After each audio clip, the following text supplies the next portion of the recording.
Many are the times we go through painful situations where we begin to question God why. Depressing times that shadow the way out to a point where grief, sorrow, anger, pain, and so on become the order of the day. That you wish to set for an appointment with God and ask Him if it is His will at play. Where you shout out loud, God, sit here, we need to talk. I need answers, for your will is painful. But Jesus Christ in the Bible instructs us to cast our burdens to Him, and He will give us rest, a yoke which is light. At the gates of Gethsemane, according to Luke 22, Jesus Christ felt the pain. Seeing His death so fearful, He cried in prayer that His sweat dropped as blood, and He surrendered to the will of God. Though unpleasant as it may appear to be, the will of God is always good. Philippians 2 verse 11 says, "The name of Jesus Christ has been lifted above every other name, that at the mention of His name every knee shall bow and every tongue shall confess that Jesus Christ is Lord." Because He accepted the will of God. Sometimes things have gone sour because we forced our will and not God's will. The Bible in 1 Corinthians 10 verse 23 says, "All things are permissive but not beneficial," meaning God allows our will to take place, but that does not mean we will enjoy its benefits. From Genesis, we see that the permissive will of God was allowed, but not the perfect will of God. Just as the children of Israel wanted Saul to be their king, and God allowed it. That was the permissive will where God permitted it to happen. And now the perfect will of God was David becoming king of the nation of Israel. And the nation of Israel excelled. When Adam and Eve sinned, God said, "You shall surely die." True to His word, the death that God spoke about was both physical and spiritual. Adam and Eve died spiritually and physically alive. Seeing this, they covered themselves in fig trees, but when God came, instead of killing them, He felt compassion. He had to make clothes out of animal skin so as to cover their shame. That's how great our God is. No matter our shame, no matter how great our sorrow, trials and tribulations, no matter how deep we drown in the waters of the sea, God will still come and ask, "My child, where are you?" God is looking for you and I, asking, "My son, my daughter, where are you?"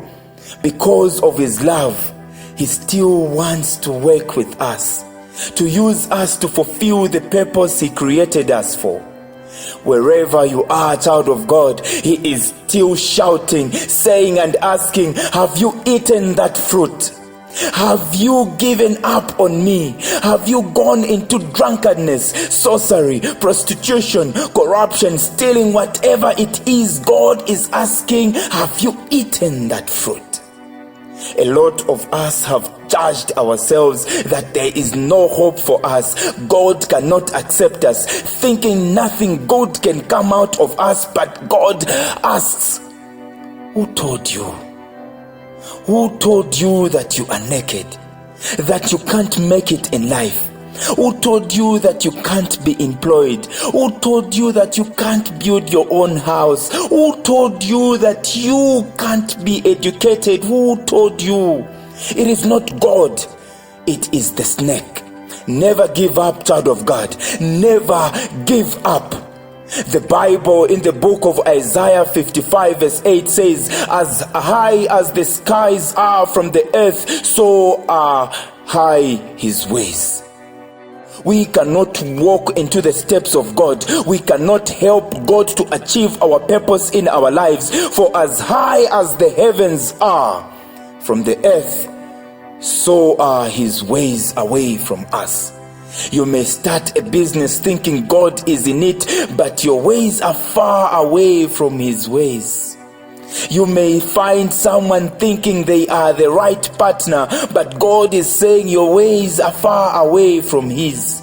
So when you are disappointed, do not cry. Do not kill yourself. Who told you they were the right person? You may start an auto spares shop, but God called you to be a banana dealer. When the shop is broken into, don't cry. Don't complain. Don't call God names. Don't say His will is painful. No, child of God, remember Isaiah 55 verse 8. The Bible in Proverbs 16 verse 1. We may plan, but God has the final say.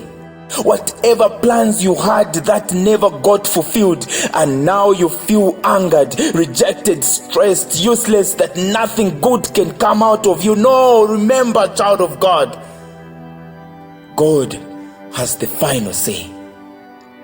The Bible in Proverbs 21 verse 31 says, you may prepare your horses for the battle, but only the Lord can give you victory. You might have done good things to people, yet they betrayed you. Never be discouraged. Victory is for the Lord. Isaiah 1 verse 5 says, I knew you before you were formed in your mother's womb. Great is the gift that God put in you. Discover it and cry no more. You will never accept defeat. Isaiah 43 assures us that the waters will be there, but we shall not drown. The fire will grow, but you will not be burnt. The thorns will be there, but you will not be pricked. Troubles will be there, but you will overcome. Child of God, never be filled up with anxiety. Never be dismayed. Never despair, for victory is of the Lord. Your Maker and Redeemer lives.